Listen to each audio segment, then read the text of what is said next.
बांग्लादेश जाएंगे मोदी के दूत। देखिए, भारतीय मुसलमानों का यूनुस को पत्र। बांग्लादेश में हिंदुओं पर जो अत्याचार हो रहा है, इसका विरोध लगातार दुनिया भर में देखने को मिल रहा है। भारत में भी इसको लेकर के प्रदर्शन हुआ था। भारतीय मुस्लिम संगठन ने यूनुस को इस दौरान पत्र लिखा है। हिंदुओं पर जो अत्याचार हो रहे हैं उसका विरोध जताते हुए भारतीय मुसलमान नजर आ रहे हैं कि जो हो रहा है वो गलत हो रहा है। सिटीजन फॉर फ्रेटर्निटी ने यह पत्र लिखा है और अल्पसंख्यकों के साथ जो व्यवहार किया जा रहा है उसकी जमकर निंदा की गई है। पत्र लिखने वालों में पूर्व मुख्य चुनाव आयुक्त एसवाई कुरैशी का नाम भी शामिल है। दिल्ली के पूर्व उपराज्यपाल की अगर बात करें, फिलहाल उनकी तरफ से भी पत्र लिखा गया है। आपको ये भी जानकारी दी कि पूर्व सांसद शाहिद सिद्दीकी समेत कई लोग भी इसमें शामिल हैं। लंबी फहरिस्त है और जमकर निंदा की जा रही है। पत्र में बांग्लादेश में कई घटनाओं का भी जिक्र किया गया कि कैसे वहां पर हिंदुओं को परेशान किया गया, कुछ लोगों को नौकरी से निकाला गया।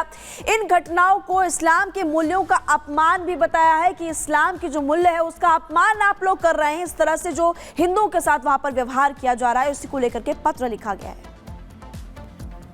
और चलिए बात जम्मू की करते हैं, क्योंकि जम्मू में रोहिंग्याओं पर प्रशासन ने एक बड़ा एक्शन लिया है। दरअसल रोहिंग्याओं की घुसपैठ जिस तरीके से तेजी के साथ भारत में बढ़ रही है, उसको देखते हुए जम्मू में रोहिंग्याओं पर एक्शन के तौर पर उनका बिजली और पानी का कनेक्शन काट दिया गया है। रिपोर्ट देखिए।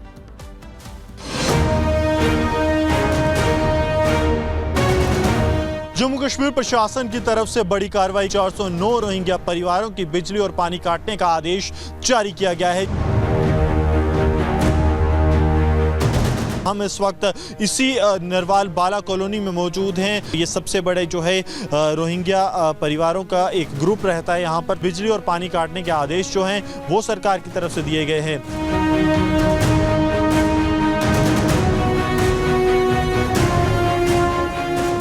पार्टी आया था, बोला है बिजली का वो पानी का आके वो पानी का नलका बंद कर दिया, बिजली का तार काट दिया।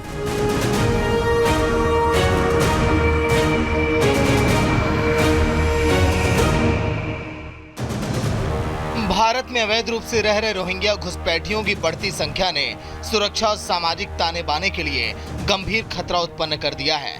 ये लोग छोटे मोटे अपराधों से लेकर बड़ी आतंकवादी गतिविधियों में शामिल पाए गए हैं, जिससे देश की आंतरिक सुरक्षा पर भारी दबाव बना है।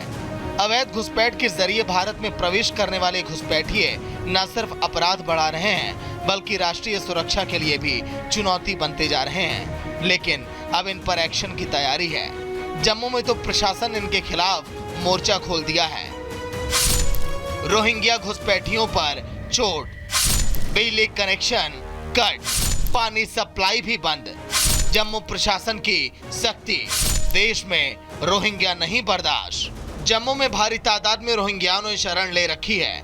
अब इन पर प्रशासन का डंडा चल रहा है।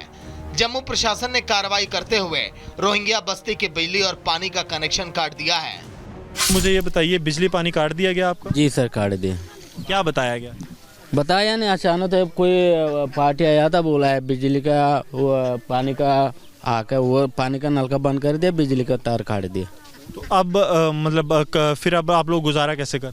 हमने तो अभी डब्बा भर के सर, कहीं दूर से कहीं गाड़ियाँ। बिजली नहीं है पूरे कैंप? बिजली भी नहीं सर, बिजली नहीं है। ये सारे कितने लोग होंगे कुल? यहाँ 60-70 फैमिली था सर। वहीं रोहिंग्या शरणार्थियों की अवैध घुसपैठ को रोकने और सार्वजनिक सुरक्षा सुनिश्चित करने के लिए जम्मू पुलिस ने लोगों से अपील की है कि बिना किसी सत्यापन के किसी को भी मकान किराए पर ना दें। प्रशासन का डंडा तो चल रहा है, लेकिन सवाल उठ रहा है कि सुजमा सैन्य कैंप के आसपास रोहिंग्याओं की बस्ती किसने बसा कर दी, कैसे बिजली और पानी के कनेक्शन मिल गए। आम नागरिक को बिजली पानी की स्थायी सुविधा लेनी हो तो विभागों की औपचारिकताएं पूरी करने में कई महीने लग जाते हैं, लेकिन रोहिंग्याओं की बस्ती में विभागीय अधिकारी कनेक्शन देने पहुंच जाते थे। दरअसल रोहिंग्याओं के सिर पर कश्मीर केंद्रित सियासतदानों का हाथ रहा है। जम्मू में साजिश के तहत बसाए गए रोहिंग्याओं को हर सरकारी सुख सुविधा दी गई। बिजली से लेकर पानी सब कुछ मुफ्त है, जहां तक कि रेलवे और नगर निगम में भी अस्थायी नौकरियां भी। खाली सरकारी जमीनों पर रोहिंग्याओं को झुग्गियां बनाकर बसाना, कश्मीर के कुछ गैर सरकारी संगठनों की भी समय समय पर मदद मिलना, बाकायदा पुलिस को भी हिदायतें थी कि जहां भी रोहिंग्या बैठे हैं उन्हें सुरक्षा दी जाए।